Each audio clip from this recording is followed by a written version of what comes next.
Bonjour à tous. Merci de participer à ce format de Starting Lab. Alors, donc, c'est le premier, la première saison de Digitalis Future où on inclut ce format.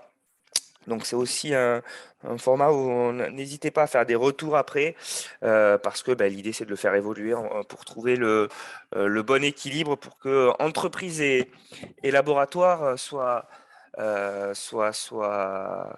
bien impliqués et puis qu'on puisse créer le plus d'interactions en sortie de ces formats.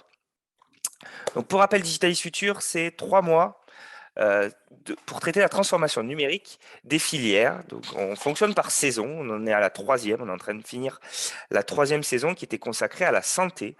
Donc, ce sont les professionnels de la filière santé, les professionnels du numérique qui, pendant ces 3 mois, à travers différents événements présentiels ou essentiellement quand même distanciels, vont sur l'impulsion de Digital 113 et de nos partenaires, dont Eurobiomed, par exemple, pour cette saison-là, mettre en place toutes sortes de contenus pour aider chaque filière à comprendre les habitudes, les spécificités de sa filière pour casser tous les freins qu'il peut y avoir et stimuler au maximum les interactions entre professionnels. Démarre à partir de la semaine prochaine. Donc, on est en train de finir la saison santé puisque c'est les 2 derniers formats qui seront proposés sont les partie 1 et partie 2 de Starting Lab.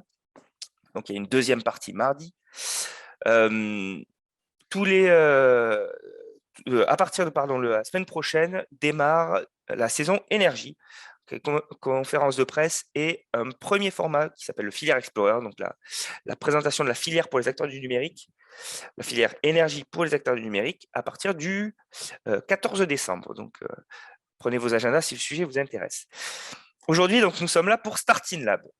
L'objectif, c'est un focus durant la saison, un focus sur la recherche dans les instituts de recherche publics, à la fois les laboratoires rattachés aux universités, des instituts de recherche publique indépendants, notamment il y a le CEATEC qui va intervenir.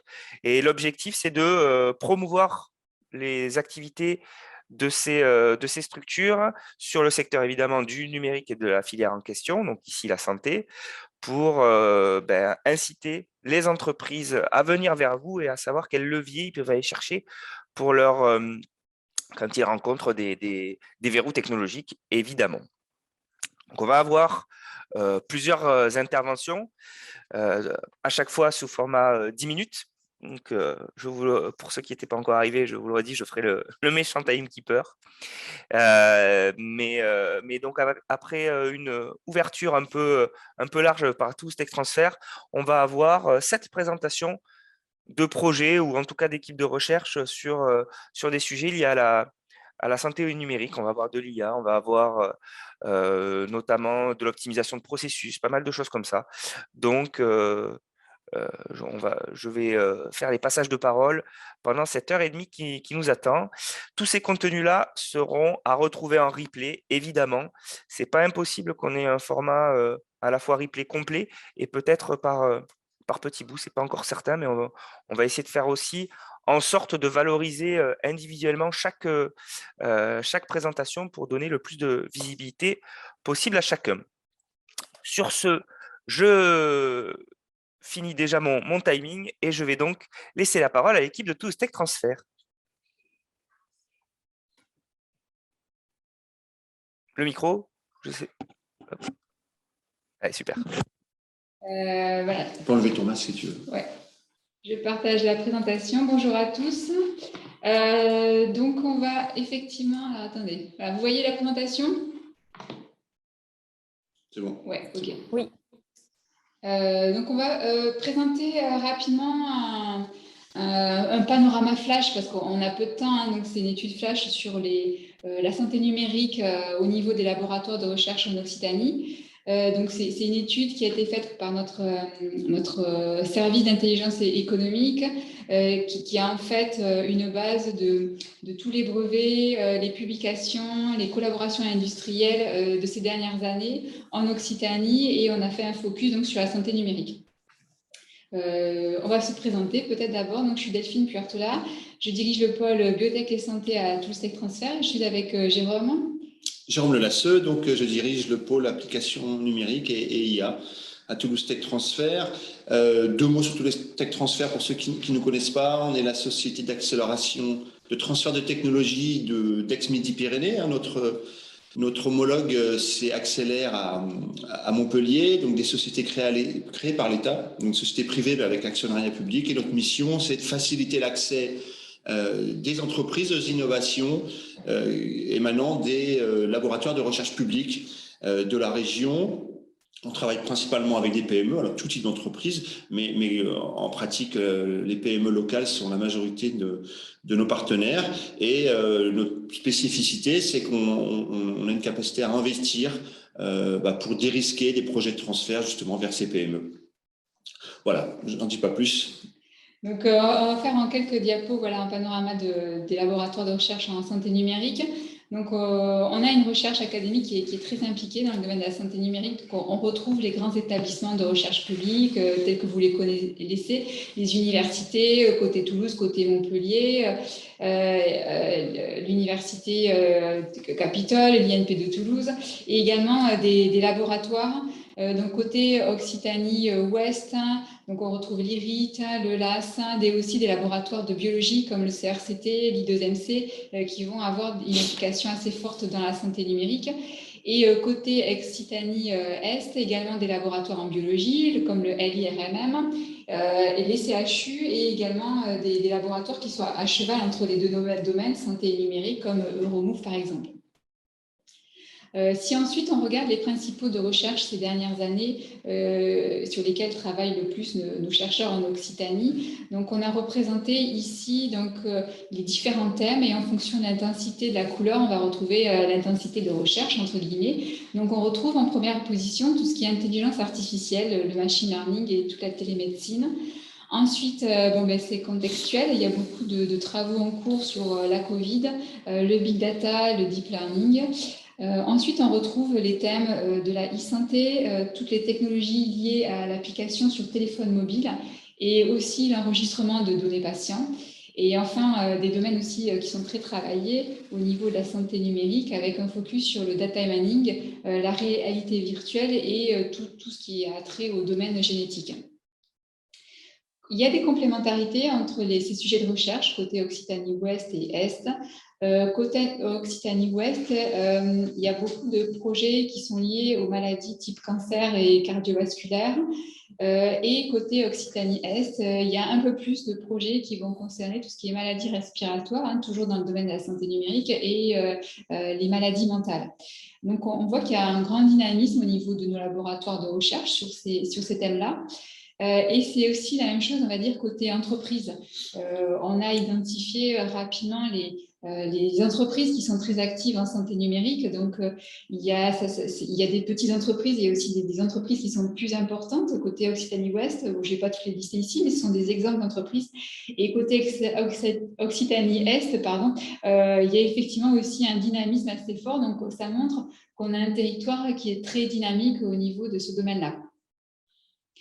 Ensuite, on a regardé les collaborations industrielles avec nos laboratoires de recherche dans ce domaine-là. Et ce qui ressort, c'est que côté Occitanie-Ouest, il y a beaucoup de contrats avec des big pharma. Donc, on retrouve Sanofi, AstraZeneca, Pierre Fabre, Johnson & Johnson qui sont très dynamiques dans le domaine. Et en parallèle, on va aussi trouver des grands du numérique qui à l'origine n'étaient pas dans la santé et qui finalement s'y dirigent, se diversifient. Donc on retrouve Microsoft par exemple. Et côté Occitanie-Est, il y a un peu moins de collaboration industrielle avec les big pharma. Par contre, il y a beaucoup de collaboration industrielle avec des entreprises qui ont déjà un pied dans le domaine technologique. Donc ils vont pas être dans la santé en premier lieu, mais qui vont être à cheval et qui vont plutôt vendre des technologies dans ce domaine-là. Donc, c'est assez diversifié et complémentaire. C'est très intéressant à ce niveau-là. Et avant de passer aux différents projets de recherche qui vont être présentés ce matin, on voulait vous illustrer avec Jérôme 2 cas de valorisation de projets de recherche. Donc, le premier, c'est ETAL, c'est un projet de e-santé. Il est issu du laboratoire Octogone Lorda, donc de l'université Jean Jaurès. Et la chercheuse, donc Christiane Soum-Favaro, a développé depuis des années un protocole clinique pour évaluer les troubles acquis de la lecture suite à un AVC. Et le problème, c'est qu'aujourd'hui, cet outil n'est pas du tout disponible pour les orthophonistes et il n'y a pas d'outil informatique adapté pour que les orthophonistes puissent l'utiliser et diagnostiquer et évaluer rapidement ces patients. Donc, on a fait une recherche de partenaires industriels. On a identifié l'entreprise Alpineron, qui est le leader en Europe de l'édition de logiciels pour orthophonistes et qui est en train de co-développer avec nous, donc au travers d'une maturation technique, ce logiciel. Donc, on le co-développe. Là, on est en phase de normalisation. Donc, il est testé en ce moment par 200 volontaires. Et le but du jeu, effectivement, c'est que ce logiciel sera commercialisé par Alpineron en 2022. Donc, à noter que ce projet a été lauréat l'année dernière des trophées de la valorisation de la recherche. D'ailleurs, ils ont lieu la semaine prochaine, le 30 novembre. Si vous voulez y participer, c'est très intéressant. Et donc, voilà, c'est un bel exemple de valorisation de la recherche en e-santé. Et maintenant, je passe la parole à Jérôme pour le deuxième cas. Un deuxième exemple, un petit peu plus ancien, avec une technologie issue du LAS à Toulouse.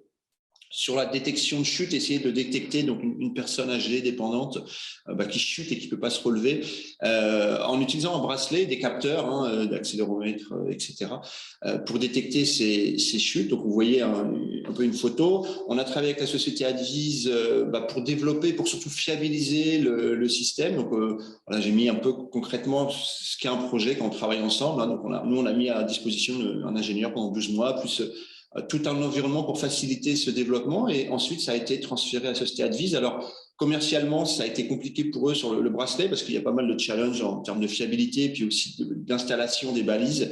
Mais finalement, le projet a rebondi. Alors, il a rebondi parce que ce qui était intéressant dans ce cas-là, c'est que comme ça arrive assez fréquemment, c'est qu'en fait, la société Advise a embauché l'ingénieur de maturation qui avait travaillé pour eux. Donc, ça leur a permis de tester l'ingénieur, de vérifier que tout va bien. Ils l'ont embauché et il y a eu un rebond assez intéressant là, ces dernières années, puisqu'en fait, ils ont maintenant privilégié une commercialisation avec un partenariat de la société Atoll. Ils ont commencé à faire de la publicité, des lunettes Zen, où en fait, l'électronique embarquée, avant, elle était dans le bracelet, maintenant, elle est dans la branche de la lunette. Alors, bien sûr, on voit bien les avantages. C'est quand même beaucoup plus acceptable. Et en plus, en termes de fiabilité de la détection, on y gagne. Voilà, donc c'est deux exemples d'e-santé qui nous paraissaient intéressants de partager avec vous. Et voilà, et on a fini et on laisse la parole au suivant. J'allais dire qu'il restait 1 minute, c'est parfait. Merci pour le timing. Bon contact. Eh bien, super. Donc, l'intervenant suivant, c'est Sébastien Dejambe. Présent, bonjour. Bonjour. Alors, je vais partager mon écran. N'hésitez pas, c'est fait pour. Normalement, ça devrait marcher. Et là, vous voyez ma page de garde. Donc... Vous avez le son qui est un peu sourd. Je ne sais pas si c'est que chez moi, mais vous entendez très bien au début et puis c'est passé un peu sourd. Bon, pour le moment, je n'ai rien changé. Est-ce que c'est raisonnable ou est-ce que je mets un casque? Non, c'est raisonnable quand même. Bon, de toute façon, ce sera sourd pas plus de 10 minutes. J'ai bien noté ça.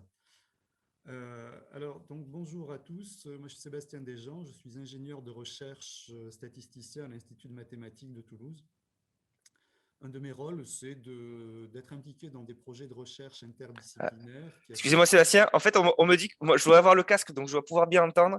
On me dit que ouais, c'est certains vous entendent quasiment plus.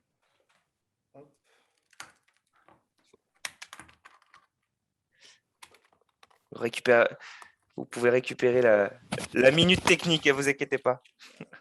Est-ce que ça marche mieux? Oh oui. Donc, vous merci. Baisser le son peut-être maintenant. Donc, si ça marche mieux, tant mieux. Donc, je me représente rapidement. Donc, je suis ingénieur de recherche statisticien à l'Institut de mathématiques de Toulouse. Et mon travail consiste globalement à être impliqué dans des projets de recherche interdisciplinaires qui associent des mathématiciens et des biologistes, mais aussi d'autres domaines. Alors, je vais donc vous parler dans ce cadre-là d'intégration de données biologiques. Et comme introduction, un petit mot pour illustrer le fait que les collaborations entre biologistes et mathématiciens ne datent pas de l'ère des big data.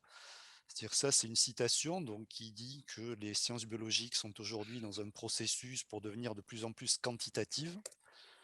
Et de fait, les biologistes se retrouvent confrontés de plus en plus à des à des grandes quantités de données numériques. Voilà. Et ce constat-là, il a été fait dans un livre qui date de 1966. Voilà. Donc on n'est pas... les collaborations entre biologistes et statisticiens ne datent pas de l'ère de la génomique et autres technologies à haut débit. Donc plus précisément, dans ce cadre, moi je vais vous parler rapidement d'intégration de données. Alors, il y a cette définition qu'on trouve dans un article de 2012 qui définit l'intégration de données comme le fait de combiner des données de différentes sources pour fournir une vue plus globale sur un phénomène biologique particulier. Alors, c'est illustré sur la petite image à gauche, là, avec la possibilité d'avoir des informations au niveau moléculaire, hein, tout ce qui est biomolécules, ADN, ARN, etc., etc. Également au niveau de la cellule, et au-delà au niveau de l'environnement. Et c'est l'intégration de toutes ces informations qui est susceptible d'apporter un meilleur point de vue sur un phénomène biologique particulier. Alors, pour restreindre un petit peu le champ, parce que de l'intégration de données, on en trouve à toutes les sauces, hein, que ce soit dans le domaine des maths, de l'informatique, voire de la physique ou autre. Voilà, l'intégration de données telle que je la pratique, donc intégration de données statistiques, intégration statistique de données. L'idée, c'est d'analyser simultanément plusieurs jeux de données pour extraire des connaissances qui ne seraient pas atteignables en considérant chaque jeu de données séparément. Voilà. Donc les jeux de données, pour mon petit code couleur, quand c'est du bleu ou des grands rectangles ici, ce sont des données numériques. Et quand on a des petits bâtonnets orange, là, ici, donc, ce sont des données de type catégoriel, donc ou facteur. Donc génotype, ça peut être du wild type, comme on dit, type sauvage ou type chaos, type mutant. Statut, ça peut être un contrôle traité, individu sain, individu malade. Et donc dans ces grands rectangles, on a tout un tas de données numériques pour étudier un phénomène biologique particulier. Alors, je vais vous parler d'un outil logiciel que j'ai contribué à développer, donc qui s'appelle MixOmics, donc qui va me permettre de mélanger tout un tas de données omiques. Et donc, voilà un aperçu des méthodes qui sont implémentées dans cet outil, qui permettent d'analyser soit un seul jeu de données composé de données quantitatives et numériques, en mode soit non supervisé ou supervisé, supervisé voulant dire qu'on va tenir compte d'un facteur du plan expérimental. Et ensuite, on a des méthodologies qui permettent de réaliser des analyses multiblocs, où là, on est vraiment au niveau de l'intégration de données. Donc en mode non supervisé ou supervisé également. Alors, la carte d'identité de cet outil logiciel, je vous la présente ici. C'est donc un package pour le logiciel R, qui est un logiciel de statistique, qui est associé à un langage. Il est disponible gratuitement sur le dépôt international Bioconductor.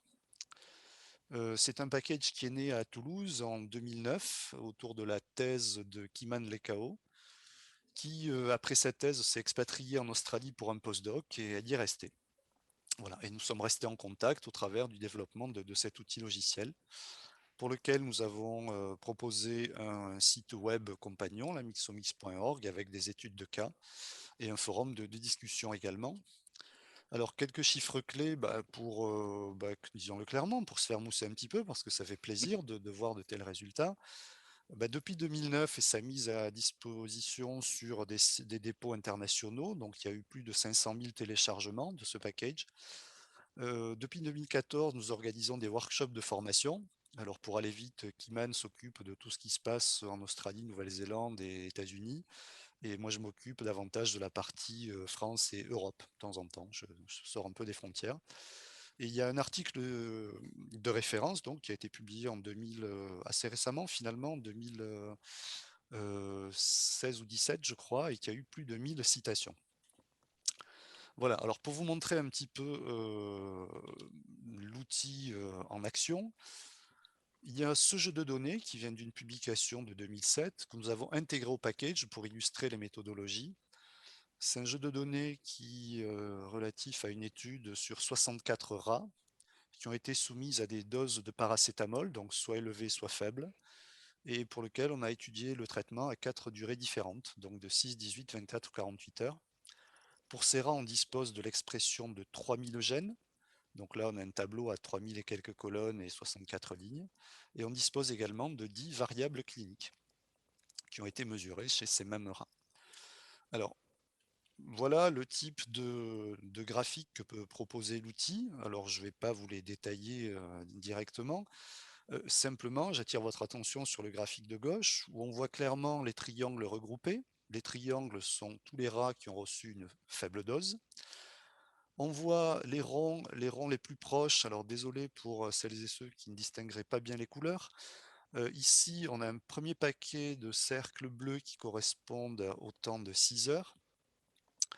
Et donc, on en déduit que recevoir une haute dose, mais avec une faible durée de traitement, on est encore relativement proche des faibles doses.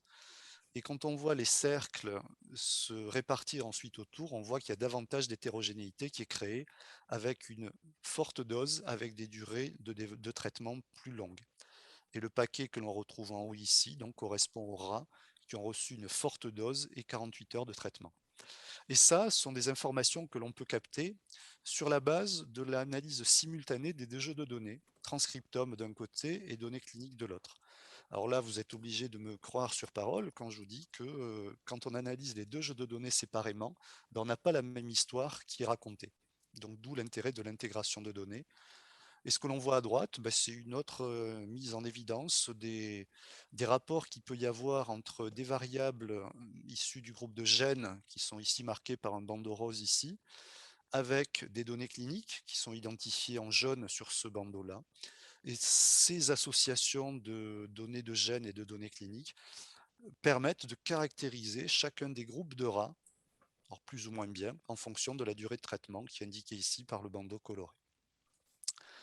Voilà, alors ce package, il est toujours actif, on continue à le développer et voilà un petit peu les développements en cours et futurs autour des analyses de données single cell, une attention particulière apportée à des données de type microbiote, donc pour les interactions entre l'hôte et le microbiome. Également des développements en cours sur l'analyse de données cinétiques, de données longitudinales, et également un autre outil mathématique là, pour lequel je vais co-diriger une thèse sur les méthodes à noyau, donc kernel methods, qui permettent d'intégrer des données hétérogènes au sens mathématique. Donc non pas seulement des tableaux de chiffres, mais aussi des graphes, des arbres, etc. etc. J'en finis avec voilà, notre Facebook, donc des personnes impliquées dans le développement de cet outil. Voilà, je vous remercie beaucoup pour votre attention. Il me semble que le timing est pas mal. Et donc, s'il y a des questions, je serais ravi d'essayer d'y répondre. Merci à vous. N'hésitez pas à poser des questions, même si elles ne sont pas répondues à l'oral, peut-être que dans le chat, ça peut le faire. Donc, merci pour le timing. Effectivement, quand j'ai vu que ça se finissait, je n'ai même pas relancé. J'appelle maintenant, est-ce que Thomas Siex, j'espère que je le prononce bien, est arrivé? Je n'ai pas l'impression. Zut. Bon, on peut. Est-ce que Nabil est là, au cas où? Oui, je crois. Nabil Zemiti semble déjà là, si jamais. Du coup, peut-être vous pouvez passer dès maintenant, si ça vous convient. Est-ce qu'il m'entend?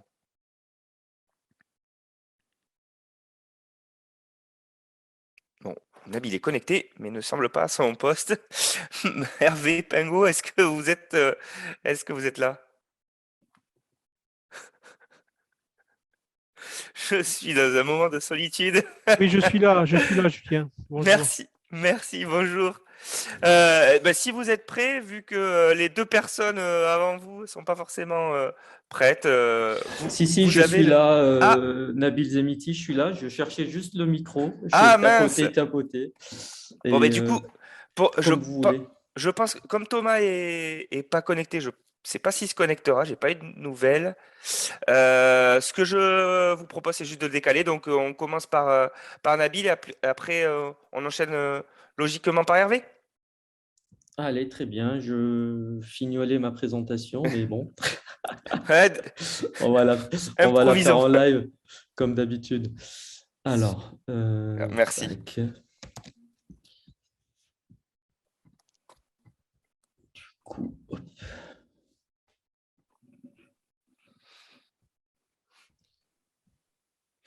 Désolé Hervé pour le faux départ. Pas de problème. Alors, comment faire?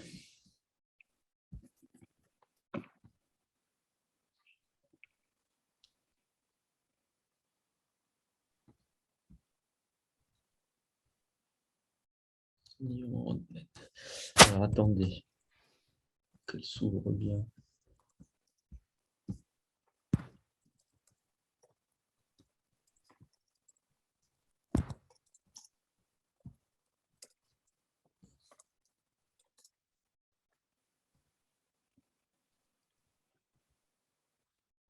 Pendant ce temps, les autres, n'hésitez pas si vous avez des questions. Hein, ça peut continuer dans le chat, comme on le disait.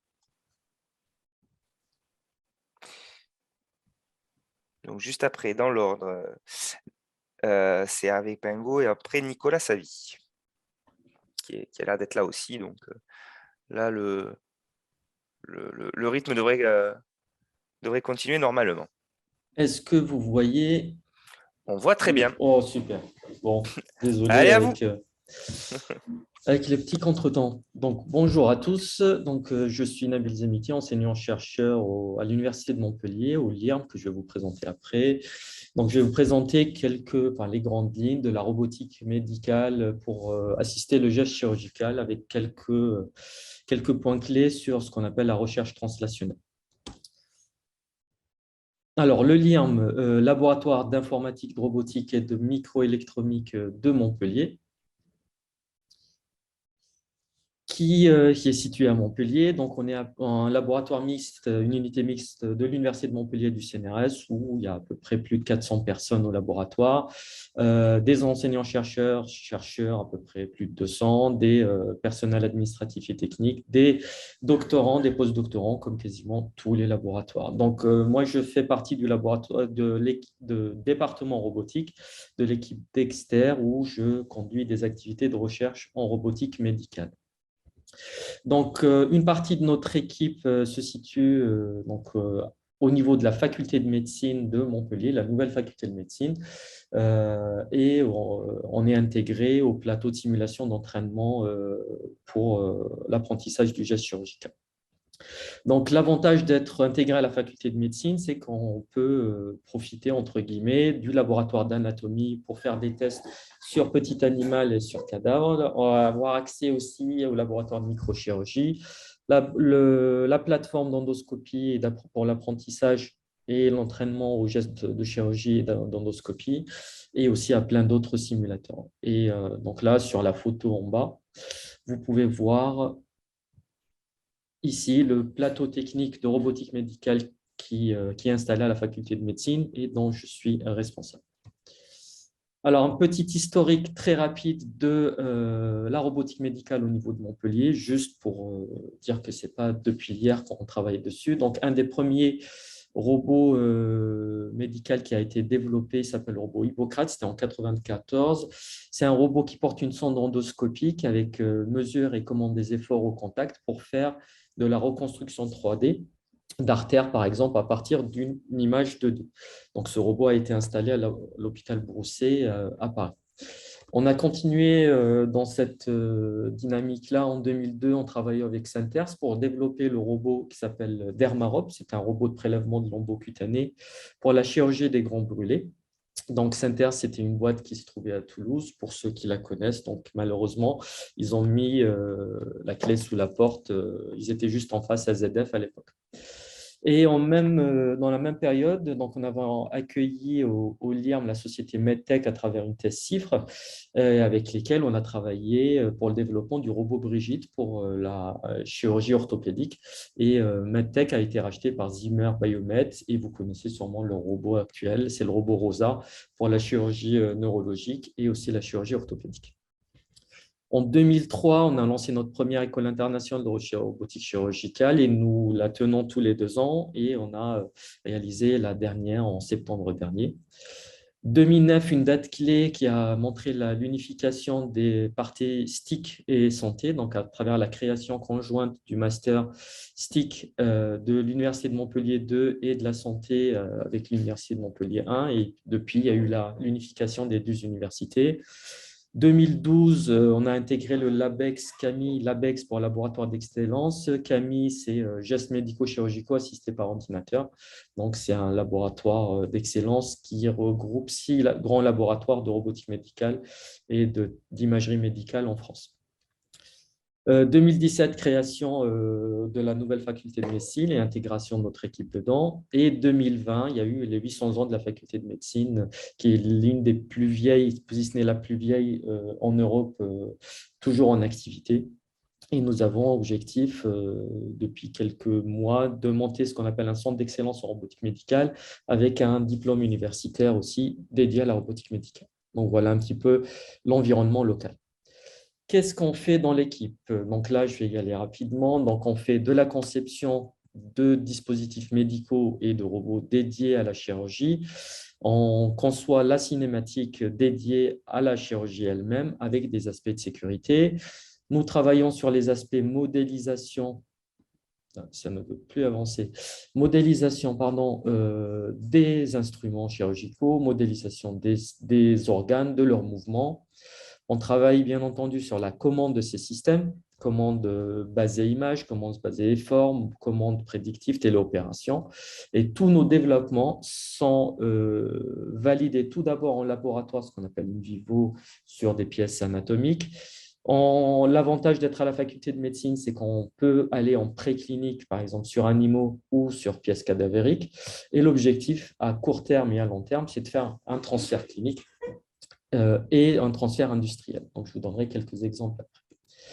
Donc, l'équipe de robotique médicale, c'est une équipe classique de toute équipe de recherche. On a des CFD permanents, des enseignants-chercheurs, des doctorants, des post-doctorants. Mais le point sur lequel je voulais assister, c'est que dans notre équipe, on a des médecins qui sont intégrés à notre équipe en tant que chercheurs, en tant que doctorants, de master et de chercheurs associés, ce qui fait avancer d'une manière exceptionnelle notre recherche. Donc, vous allez le voir à travers les exemples qu'on donne. Et ça, c'est les permanents de l'équipe. Quelques exemples types des projets sur lesquels on travaille. Donc, je ne vais pas les détailler tous en détail, je prendrai juste un exemple à la fin. Donc, on a des activités sur le guidage, l'apprentissage du geste et l'entraînement du geste chirurgical pour améliorer la réalisation du geste chirurgical robotisé. Donc, on développe des interfaces haptiques sans contact, par exemple. On arrive à analyser, grâce à des outils d'intelligence artificielle, le geste, le détecter en opératoire et aussi l'évaluer pour dire que c'est un bon geste, un geste de novice ou un geste d'expert. Donc, on arrive à faire de la classification comme ceci. On a des activités en réalité augmentée pour faire montrer aux chirurgiens ce qui n'est pas visible, par exemple des tumeurs de base de langue ou des tumeurs de bas rectum. Donc, en chirurgie classique robotisée ou non robotisée, on n'a pas de visualisation directe de ces tumeurs-là. Donc, on arrive grâce à des outils de réalité augmentée et grâce à des outils de perception, en utilisant par exemple des imageurs, de reconnaître la tumeur et de la projeter dans un casque de réalité augmentée pour le chirurgien pour pouvoir la voir et la disséquer avec précision. On travaille aussi en chirurgie maxillofaciale orthopédique pour fabriquer des robots qui vont guider les gestes, ce qu'on appelle d'ostéotomie, par exemple de découpe d'os, pour la chirurgie réparatrice de la mandibule pour CMF ou chirurgie orthopédique, par exemple, sur la chirurgie de l'épaule pour la pose de prothèses. En radiologie interventionnelle, on On conçoit des robots de radiologie interventionnelle pour piloter, par exemple, positionner avec précision des aiguilles et on arrive à aussi modéliser leur interaction. On a des activités en implantation cochléaire robotisées et guidées par l'image. Donc, on a conçu avec la société Vermont une sonde unique en son genre qui fait 4 mm de diamètre qu'on fait rentrer dans l'oreille comme un coton-tige et on arrive à guider le geste chirurgical. Et une dernière partie, par exemple, c'est ce qu'on appelle la chirurgie NOTS, c'est la chirurgie par orifice naturel. On a plusieurs activités, par exemple en urologie. C'est un projet que je vais vous présenter là tout de suite après. Donc, en chirurgie urologique, on a travaillé à travers une thèse CIFRE avec la société Sterlab et le CHU de Montpellier, bien sûr, à la faculté de médecine, pour développer un robot qui porte un urétéroscope flexible en mode téléopération. Donc, c'était une thèse CIFRE qui a été réalisée par David Cavars. Donc, l'urétéroscopie flexible robotisée, c'est quoi? D'abord, l'urétéroscopie flexible classique consiste à insérer une caméra flexible à travers les orifices naturels pour monter au niveau du rein. Une caméra longue de 30 cm comme ceci pour aller rentrer dans le rein, faire de l'inspection et aller localiser ce qu'on appelle les calices pour faire du traitement de lithiase urinaire. C'est des calculs rénaux. J'espère que vous en avez Il pas. reste 1 minute. Ouais, c'est très bien, j'ai fini. Donc, Parfait. ce qu'on appelle ça la lithotricie. Donc, on va détruire le calcul à travers, en utilisant un laser. Et après, on va essayer de l'extraire. Donc, qu'est-ce qu'on a fait dans cette thèse-là? Donc, des travaux de recherche classiques. On a conçu en 3 ans un robot qui a été téléopéré. On a fait des tests sur cochons au niveau de la faculté de médecine. On a testé ça sur cadavres en 2017. Le robot a été marqué 3 CE en septembre 2018. On a testé ça au niveau de la faculté de médecine et on a fait notre premier patient parce que le robot est marqué CE en 2019. Et depuis, on a traité plus de 80 patients à travers la France, donc Nîmes, Marseille, Antibes, et je rentre de Paris lundi dernier. On a fait des tests à la PHP. Donc, voici un petit peu un exemple type de ce qu'on arrive à faire au niveau du laboratoire grâce à la collaboration triptyque, donc chercheurs, enseignants-chercheurs, industriels, cliniciens et bien sûr faculté de médecine pour réaliser les tests. Et j'ai fini. Merci à vous. Merci beaucoup. C'est super, on est dans le timing. Et bien, du coup, je passe la parole à Hervé Pingot et je rappelle à Nicolas Savy, si je vérifie, je crois que c'est Nicolas Savy, le suivant.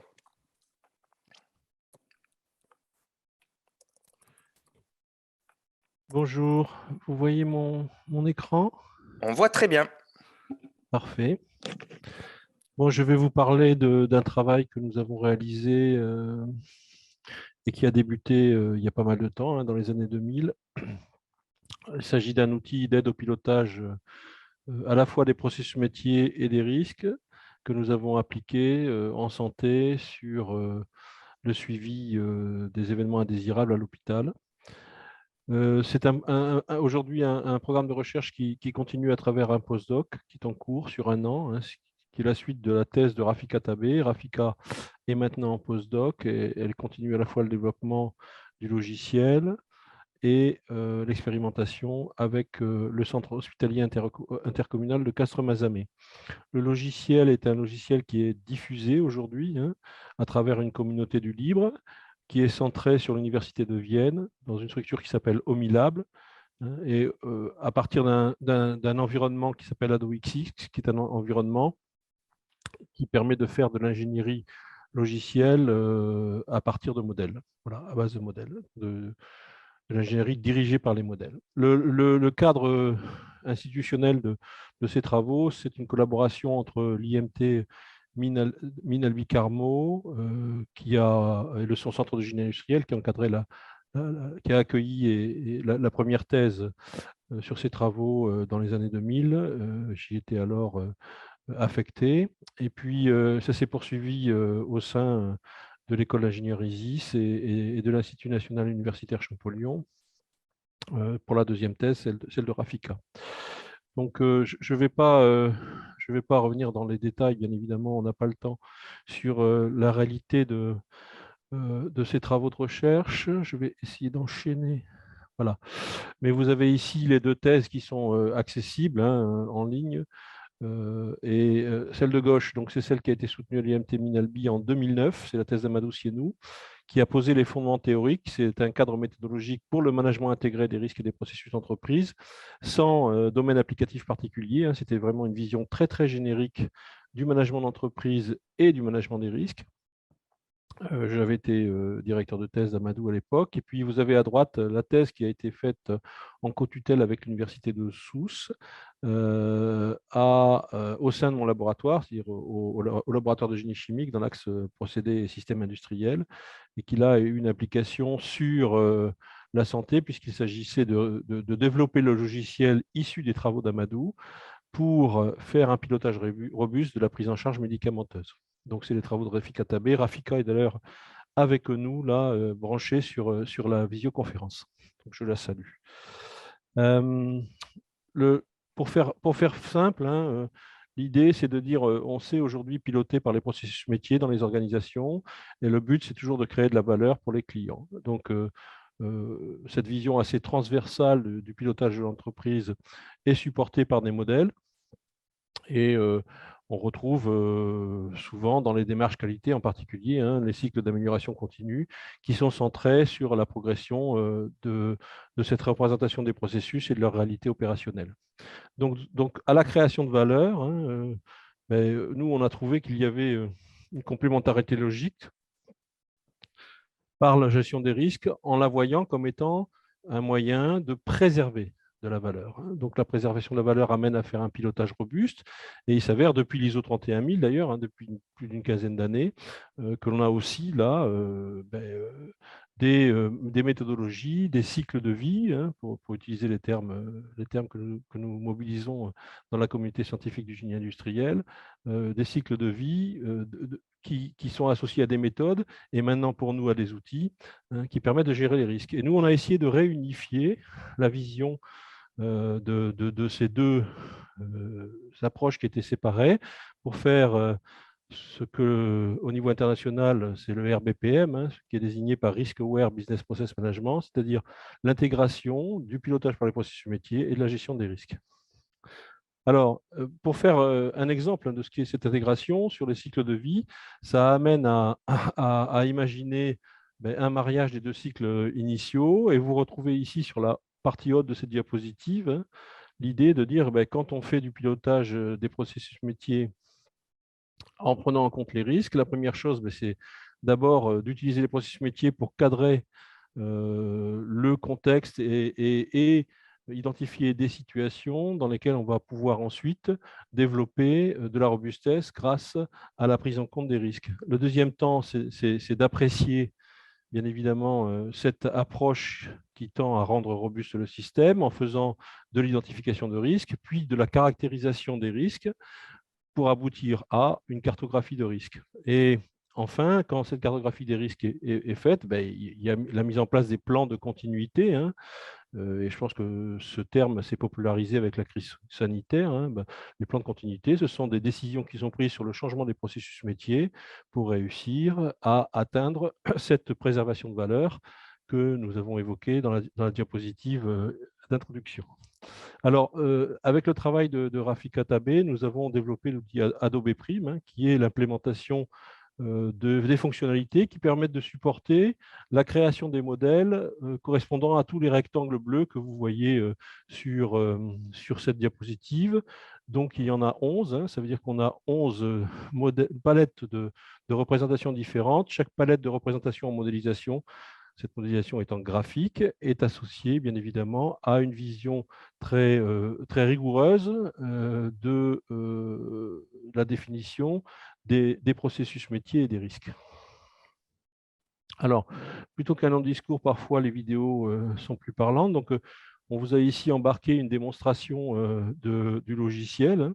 Vous avez l'environnement Adobe Prime avec sur la gauche un projet qui est en cours de développement et ses différentes vues. Et vous voyez apparaître, je vais bloquer là, vous voyez apparaître sur la fenêtre de modélisation les différents modèles correspondant aux phases du cycle de vie. Donc en haut à gauche, vous avez une cartographie qui explique par exemple ici ce qu'est le circuit médicament à l'hôpital, hein.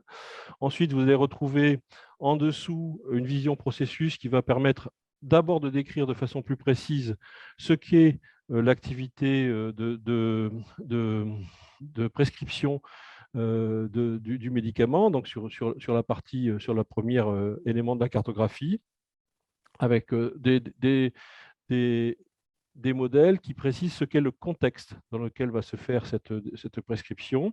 Et on y ajoute ensuite des facteurs de risque qui permettent de positionner dans la réalité les risques qui sont identifiés par les praticiens de santé. Sur la partie en haut à droite, vous retrouvez des diagrammes d'analyse du risque qui permettent de faire la préparation. Donc, en gros, c'est la relation entre l'espace des causes du risque et l'espace des conséquences du risque, auquel derrière nous associons des algorithmes qui permettent de faire des calculs de propagation des causes, des probabilités dans l'espace des causes et de la gravité dans l'espace des conséquences. Ce qui amène la dernière vue qui est sur cette diapo, hein, qui est de positionner les différents risques qui sont susceptibles de survenir à l'hôpital dans une cartographie qui est assez classique, hein, qui est la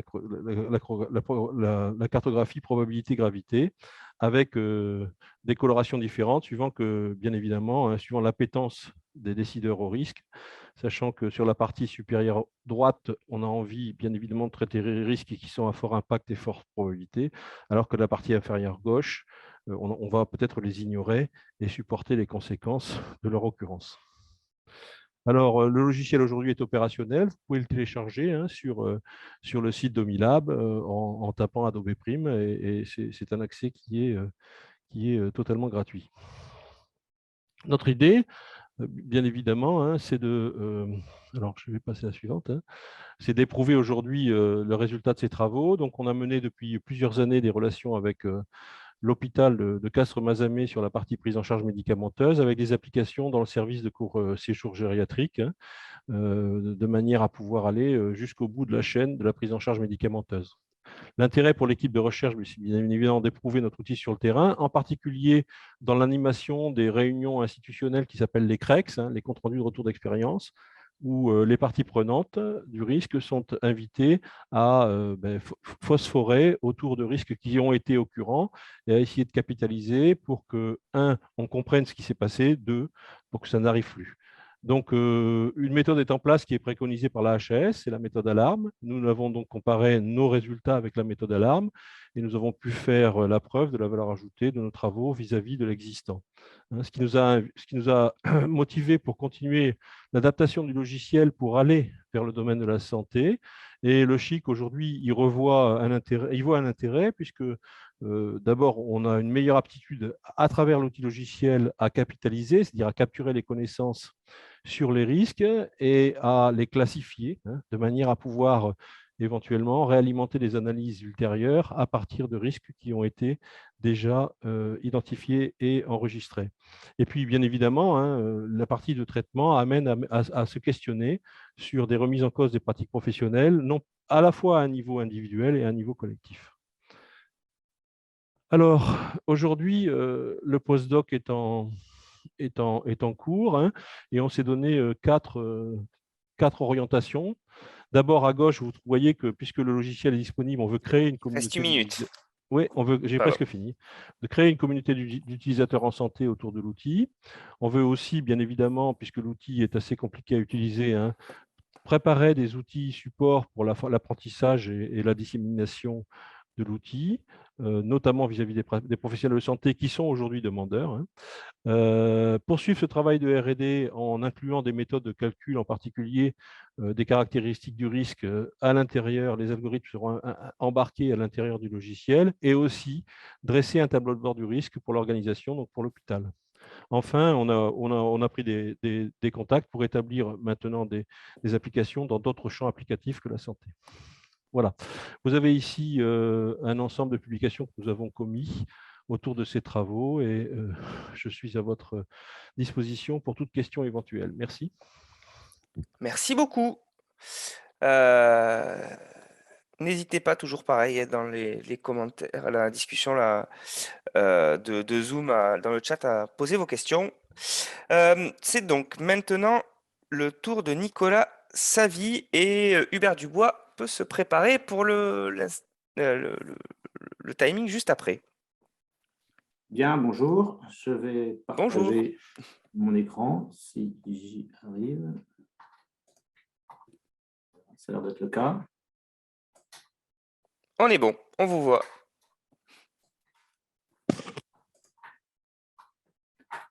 C'est toujours bon? Alors, on a le côté présentateur, enfin le côté à vous de la présentation. Donc, Alors, on voit attendez. tout, le fond noir. Il faut voilà, basculer. Et là, Voilà, c'est parti. bon? Parfait. Oui. Bon, eh bien, tout d'abord, merci pour l'opportunité de cet événement. Je trouve tout à fait intéressant déjà de ce que j'entends depuis ce matin. Donc, moi, je vais vous parler d'une thématique de recherche qui nous anime à un petit groupe à l'Institut de mathématiques de Toulouse, membre de l'Institut fédératif d'études et de recherche interdisciplinaire de santé-société, et qui tourne autour de la question du parcours de soins et de l'analyse de parcours de soins.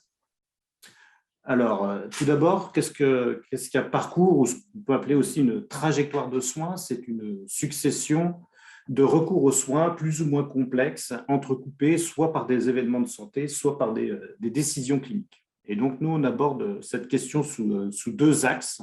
Le premier axe, c'est ce qu'on appelle le parcours de soins en population, dont l'objectif est principalement de recherche de déterminants. On va voir ce que ça veut dire dans quelques secondes.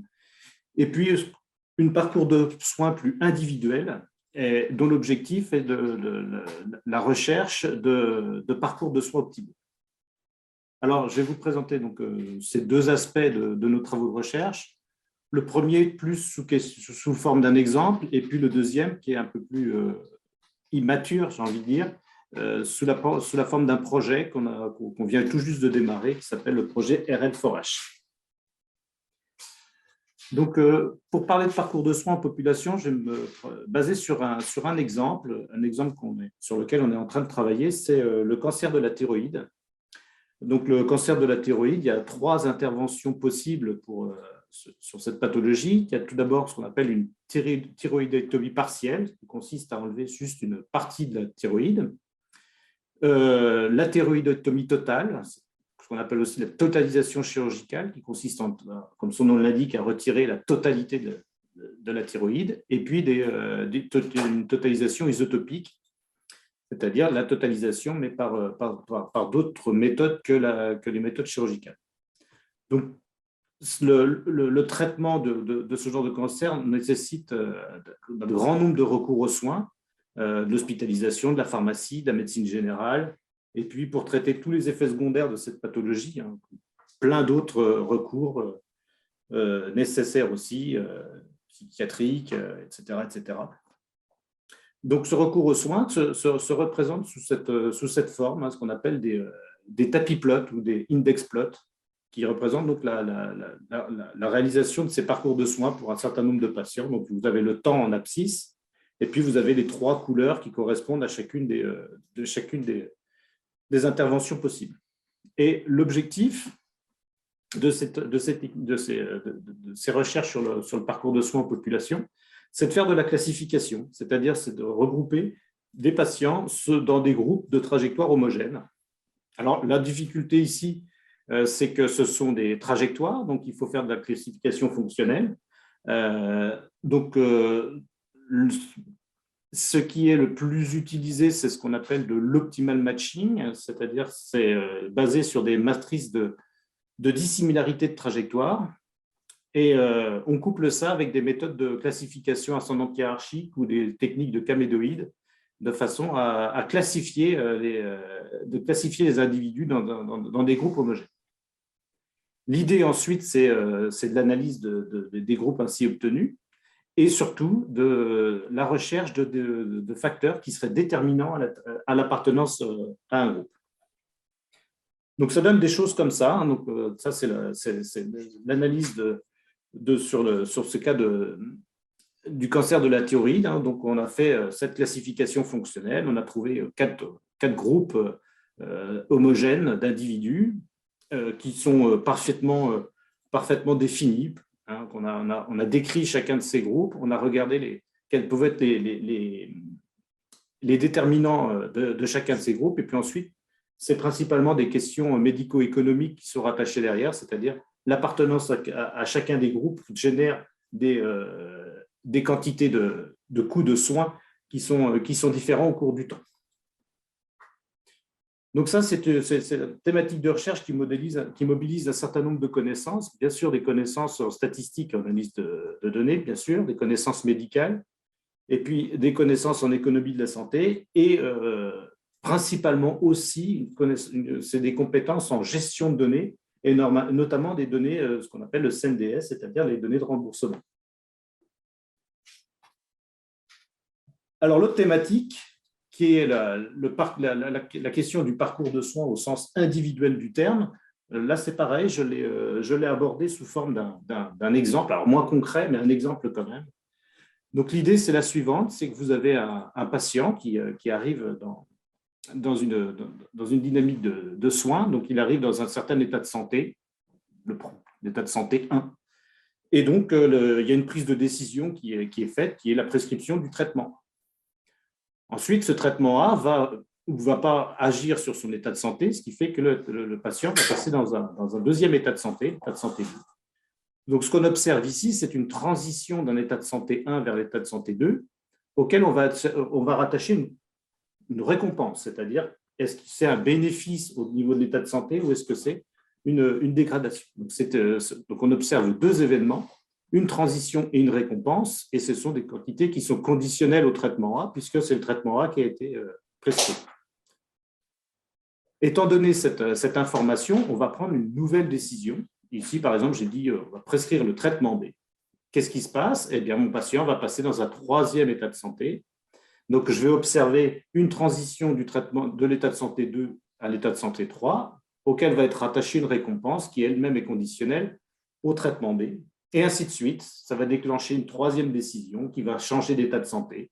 Je vais observer à nouveau des transitions, je vais observer à nouveau des récompenses, elles-mêmes conditionnelles au traitement précédent, et etc., etc. Donc, on boucle comme ça sur toute la trajectoire de soins du patient, et on boucle également sur les différents patients traités. Et l'objectif, eh bien, c'est de construire à partir de données, une règle de décision optimale dont l'objectif est de minimiser ce qu'on appelle la récompense à long terme, c'est-à-dire l'accumulation des récompenses observées à chaque état de santé. Donc ça, c'est une dynamique relativement ancienne qui s'appelle, alors que ça porte plein de noms, ça s'appelle Dynamic Treatment Regime, ça peut s'appeler aussi intervention adaptative, enfin, ça porte plein de noms, et c'est rattaché à des techniques statistiques particulière qu'on appelle l'apprentissage par renforcement. Donc, qu'est-ce que c'est que l'apprentissage par renforcement? Eh bien, c'est l'interaction d'un agent. Alors ici, en général, dans ce contexte-là, c'est plutôt le médecin qui interagit avec un environnement. Ici, c'est un état de santé. Donc, qu'est-ce qui se passe? Ces deux ensembles interagissent et va découler une décision. Alors ici, évidemment, c'est une décision de traitement. Cette décision de traitement va modifier l'environnement, c'est-à-dire qu'on va changer d'état de santé. On va mesurer la quantification de cette évolution sous forme d'une récompense. Et au regard de tout ça, on va prendre une nouvelle décision, voilà, qui va changer l'état de santé, etc. Et ceci, ça boucle au cours du temps. Et à chaque fois, on a une mise à jour de cette règle de récompense qui est faite. Donc, au niveau du contexte mathématique, il faut quand même qu'on en écrive quelques lignes, sinon je comprendrais votre frustration à tous de ne pas avoir quelques petites mathématisations de problèmes. Donc, le contexte sous-jacent, c'est ce qu'on appelle des processus à décision markovienne, Markov Decision Process, qui est un ensemble d'éléments. Donc, c'est un espace d'état qui actuel, pour l'instant, est un espace d'état fini, donc c'est les différents états de santé. Un espace d'action, là aussi, c'est pour l'instant, dans l'état actuel des connaissances, on n'est capable que de gérer des espaces d'action qui sont finis, c'est-à-dire des règles de traitement qui sont fixe, une fonction de transition hein, qui nous décrit comment on passe d'un état S à un état S' conditionnement à une action donnée. Donc, c'est une fonction de transition qui dépend de 3 paramètres. Une règle de récompense, donc R, et puis un facteur d'actualisation hein, qui permet de donner plus d'importance aux récompenses à court terme par rapport aux récompenses à long terme. Il reste 1 minute. OK. Et donc, l'objectif, c'est l'agent apprend une règle de décision à partir de cette dynamique. Et cette règle de décision, on peut l'optimiser au regard de la récompense à long terme, c'est-à-dire cette quantité. Donc là, il y a toute une floritude de techniques possibles qui dépendent d'un certain nombre d'hypothèses que l'on fait sur le modèle. Et donc, dans notre projet RL for Health, donc Reinforcement Learning for Health, on a plusieurs objectifs, 3 objectifs. Le premier, c'est de développer des modèles pour exploiter des situations plus complexes, c'est-à-dire remplacer l'étape principale de cette stratégie, qui est une étape de Q-learning, par du deep Q-learning. Mesurer la place de l'a priori d'experts dans ces modèles de renforcement, et puis l'introduction de méthodes qu'on appelle des méthodes de data augmentation, c'est-à-dire d'augmenter la taille de l'échantillon de manière virtuelle, c'est-à-dire en considérant des patients in silico. Voilà, donc ça, c'est le panorama de l'équipe qui travaille sur ce projet, donc qui fait appel donc, évidemment à des économistes de la santé, des statisticiens, principalement l'équipe de Toulouse, et puis l'université de McGill et l'université de Chapelier. Voilà, je vous remercie. Merci beaucoup, Nicolas.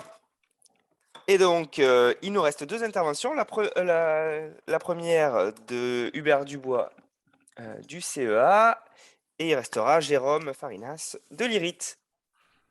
Hubert, c'est à toi. Est-ce que vous m'entendez? On t'entend très bien. Nicolas, il faut que vous libériez le partage d'écran, s'il vous plaît. Ah oui, mais là, je suis perdu. Là. Je n'arrive plus. Ah, ça y est, c'était parti là-haut. Excusez-moi. Pas de souci. Voilà. Parfait. Et hop.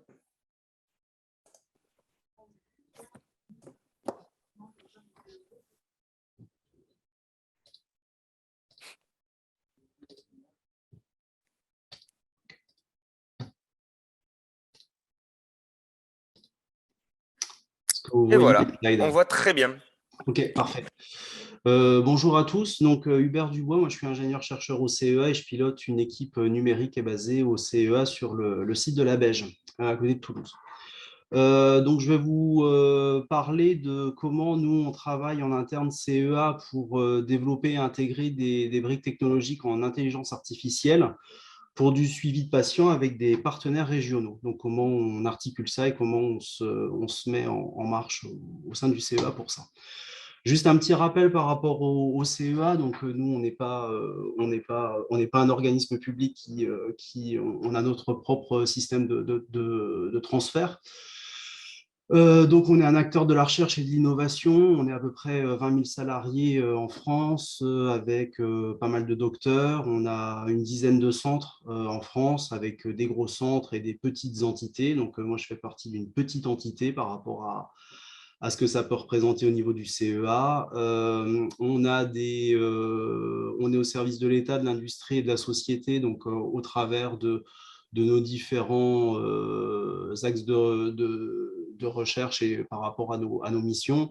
Donc, bien sûr, on est beaucoup connu pour la partie défense et sécurité et sur la partie énergie nucléaire et renouvelable.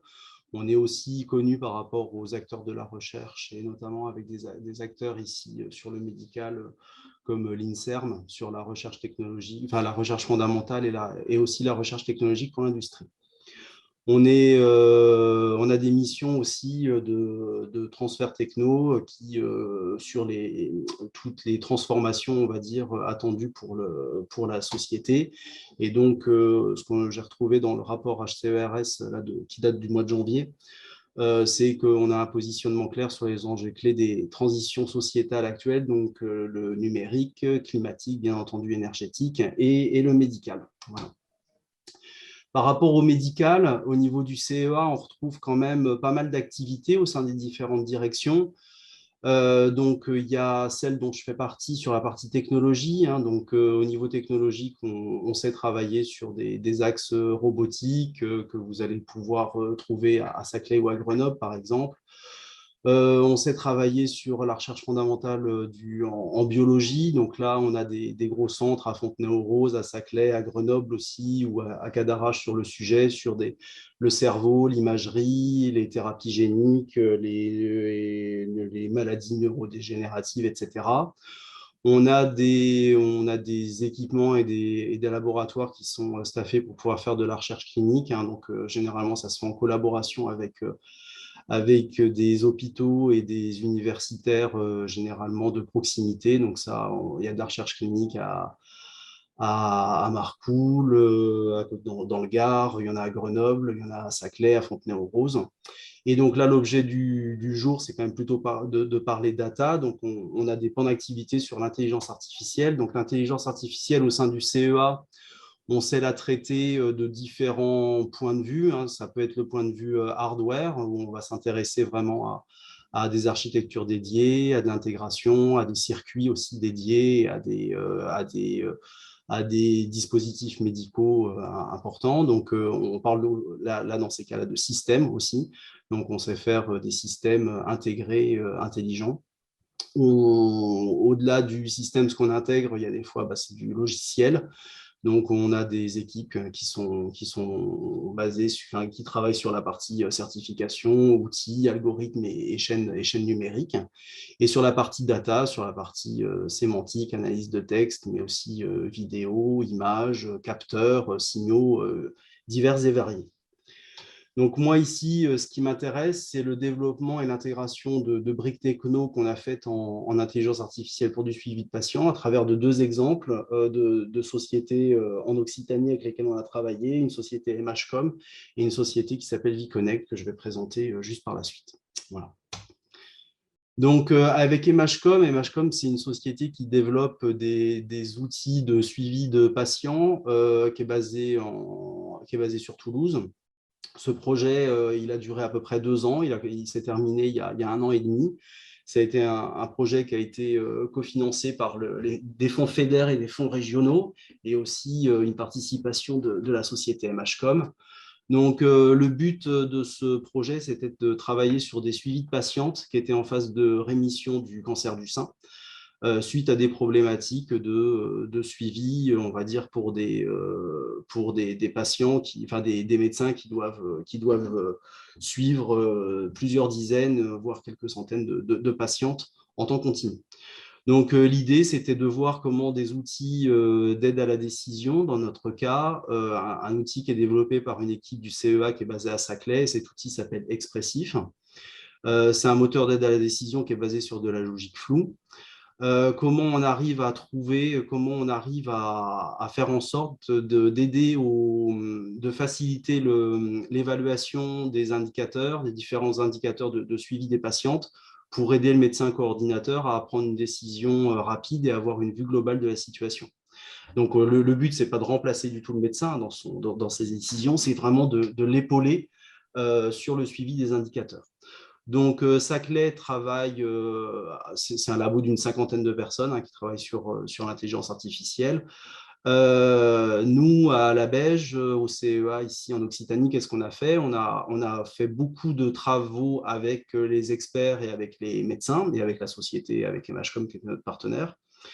On a intégré on a mis au point le démonstrateur, on a fait tout l'aspect numérique et toute l'intégration de cette brique vers une solution. Donc, on a mis en place des workshops, des ateliers entre des médecins référents, des équipes du CEA et les équipes des MHcom pour travailler sur les indicateurs du suivi des patientes. Ensuite, on a participé à l'écriture des règles d'évaluation des différents indicateurs. Après, les équipes de Saclay, eux, ont vraiment travaillé sur l'amélioration de leur outil. Et nous, on a travaillé après sur le fait de comment cet outil pouvait être utilisé pour générer des alertes sur l'état des patientes et comment cet élément pouvait aider les médecins coordinateurs au niveau des hôpitaux. Donc, on était sur un projet quand même de démonstration technologique. Donc, si vous êtes un petit peu familier sur les échelles de maturité technologique, donc des niveaux de TRL, on était sur un niveau, quelque chose de représentatif, mais pas encore complètement opérationnel, on va dire au sens transfert et usage. Donc, on est à un niveau de sortie d'un niveau de TRL 5 qu'on évalue à peu près à ce niveau-là. Deuxième exemple, donc c'est avec une société qui s'appelle VConnect. Donc là, on est aussi sur la data, mais là, par contre, VConnect, c'est une start-up qui a été lancée il y a 3-4 ans de ça. Et eux, ils veulent travailler sur une solution connectée, donc IoT, Internet des objets, sur la prise en charge de l'incontinence, donc essentiellement dans les EHPAD, pour pouvoir avoir un meilleur confort du senior, aider les équipes et les systèmes de soins à être efficaces et à faire un soin au bon moment, et améliorer la qualité de service pour ces personnes souffrant de ce problème dans les EHPAD. Donc, la société s'appelle Seco et le besoin qu'ils avaient, en fait, donc on était parti, donc il y a plusieurs sujets avec cette société, mais l'objet du projet, là, c'était, on ne remodifiait pas les capteurs, donc on travaillait sur les capteurs gyro, hydro, etc., qui étaient intégrés dans leur solution, mais le but, c'était qu'on essayait vraiment d'optimiser la détection, parce que les librairies de calcul, on va dire, du commerce étaient peu fiables, peu efficaces, et c'est vrai qu'en efficience, il y avait beaucoup de faux positifs qui faisaient que la solution était difficilement opérationnelle. Donc là, on a travaillé avec un labo aussi à Saclay, donc, qui a fait tout ce qui était apprentissage par des méthodes suite à de l'analyse de données, donc des remontées qu'on avait des différents capteurs, et par l'adaptation des algorithmes d'apprentissage automatique, on a permis de mieux classifier et d'avoir les bons seuils de détection pour pouvoir identifier, classifier les différentes formes d'incontinence qui pouvaient être détectées. Et donc, reste 8 minutes. D'accord, c'est parfait, de toute façon, j'ai presque terminé. Et nous, ici, on a intégré ça, donc on a fait tout un travail d'ingénierie logicielle et technique pour pouvoir optimiser aussi, rendre ça intégrable, opérationnel, et définir aussi, faire en sorte que VConnect ait une meilleure architecture fonctionnelle de son produit. Donc ça, c'est un projet qui a été fait en direct avec la société VConnect, ça a duré à peu près une petite année, et on avait par contre là un niveau de maturité qui était beaucoup plus opérationnel. On est en TRL6 et là c'est opérationnel. Et donc là, on continue avec la société VConnect, mais avec des labos basés plutôt du CEA à Grenoble sur des nouveaux capteurs beaucoup plus dédiés, beaucoup plus efficients, mais là sur la captation de la donnée. Et donc, juste pour revenir sur le CEA, nous, à la Belge, donc on a des bâtiments, on a des plateformes de R&D. Donc, moi, je fais partie d'une équipe qui s'intéresse à la transition numérique. Donc, on a des plateformes, sinon, dans les différents domaines du CEA. On est à peu près 180 personnes sur le site. On héberge des sociétés en incubation technologique, et aussi on héberge le programme Captronic. On a un bâtiment devant qui nous permet de travailler sur de l'innovation ouverte, donc n'hésitez pas à venir si vous êtes intéressé pour le visiter et pour l'utiliser aussi. Et on a 2 personnes qui sont basées à Montpellier au sein du village Baïséa. Et voilà, et j'ai terminé et je suis à votre disposition si vous avez des questions. Merci Hubert. Et donc, il nous reste une dernière intervention de Jérôme Farinas de l'IRIT.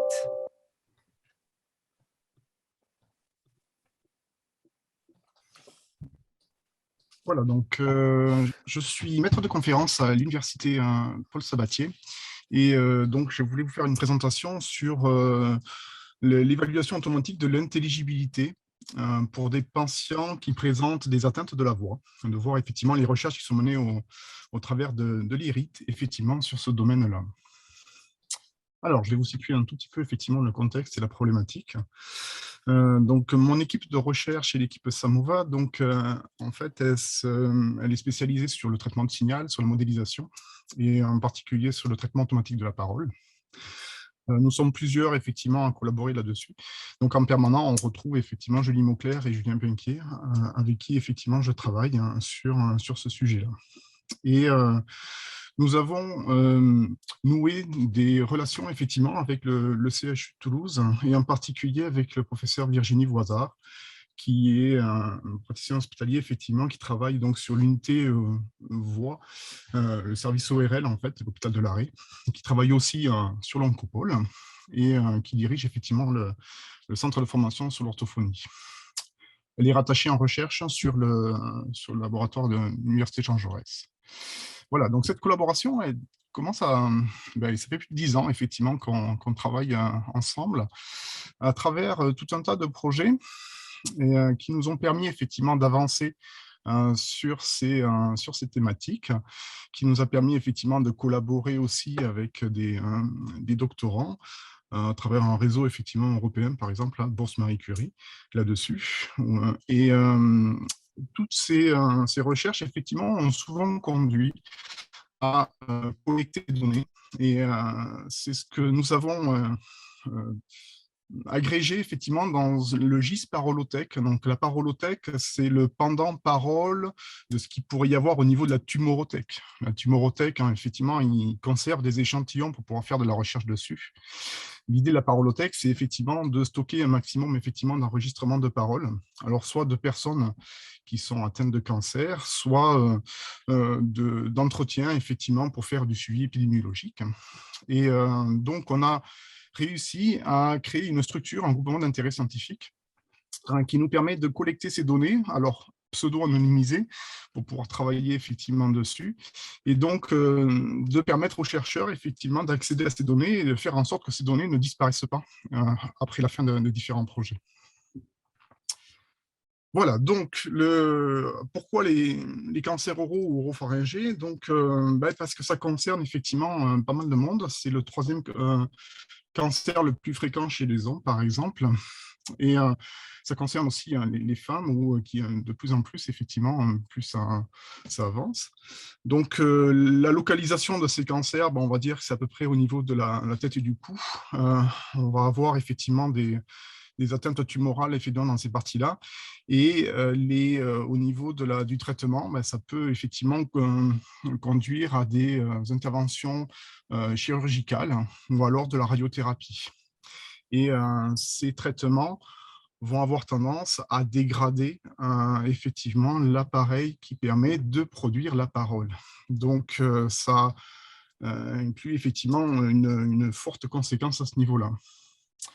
Histoire de bien fixer les idées, je vais vous faire écouter un petit extrait, effectivement, d'une personne, justement, qui a eu un traitement et qui a eu des chirurgies, effectivement, au niveau de ORL. Et vous allez voir à peu près le genre de parole que ça produit.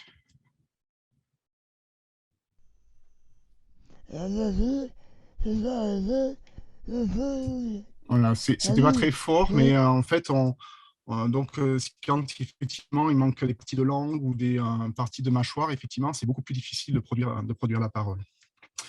Donc, ce contexte clinique a été étudié. Je vous incite d'ailleurs à aller voir la soutenance de thèse de Timothy Pomé qui va soutenir mardi après-midi.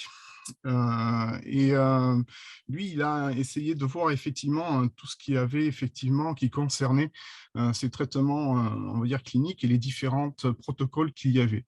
Donc, il s'est basé aussi sur l'EBP, l'Evidence-Based Practice, qui permet de voir effectivement cet aspect-là à travers 3 aspects, le côté effectivement patient, le côté clinique et le côté scientifique.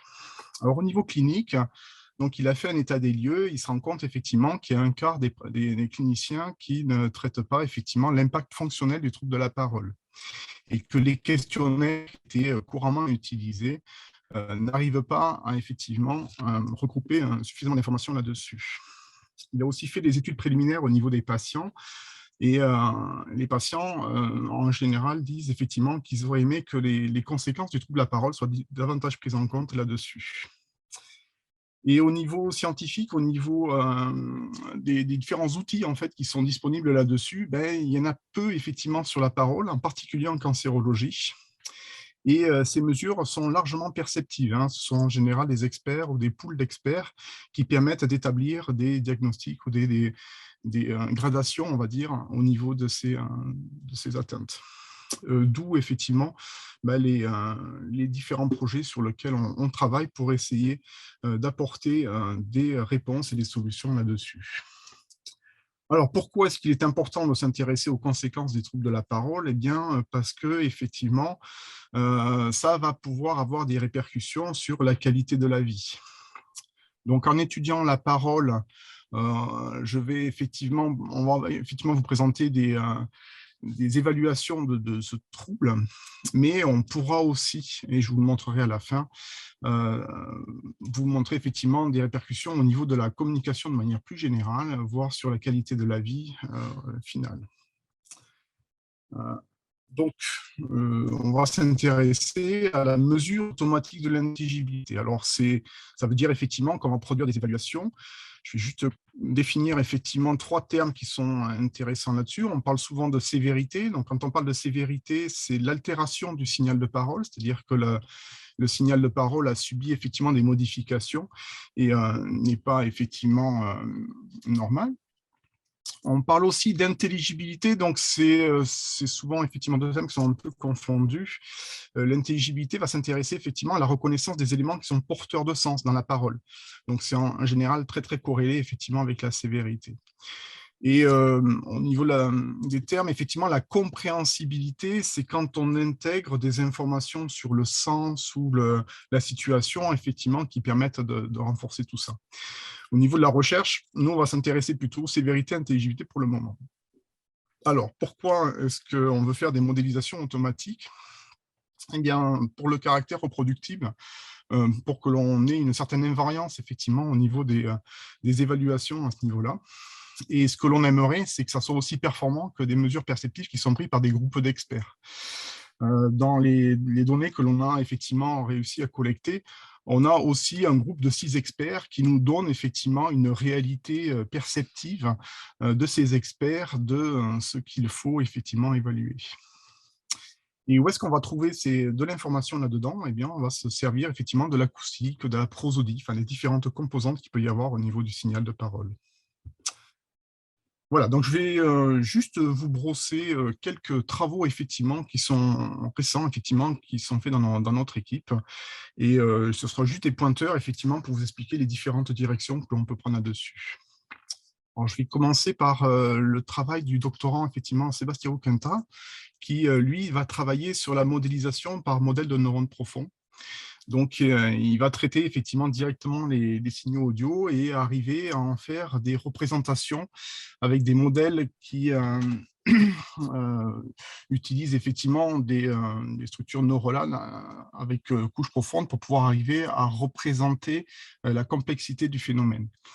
Et il va arriver au final, effectivement, à faire des prédictions de cette intelligibilité. Et quand on regarde les corrélations avec la réalité perceptive, il arrive à plus de 0,81 effectivement quand on regarde cette corrélation entre ces résultats automatiques et ce qui est fait au niveau perceptif.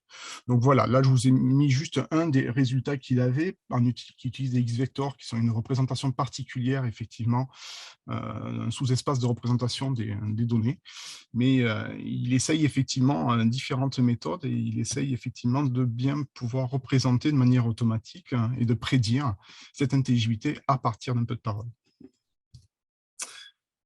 Notre doctorant, donc Vincent Roger, qui va bientôt finir effectivement son doctorat, lui, en ce moment, il s'intéresse à des modélisations en few shot.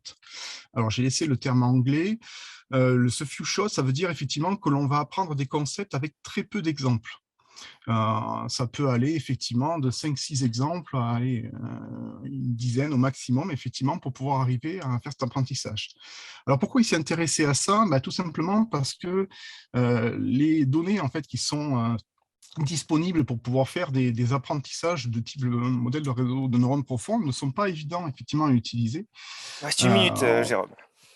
ça marche. Et donc, il a examiné effectivement différentes possibilités pour pouvoir faire ça. Donc, des modèles siamois, des matching network ou des prototopicals qui permettent de faire ça.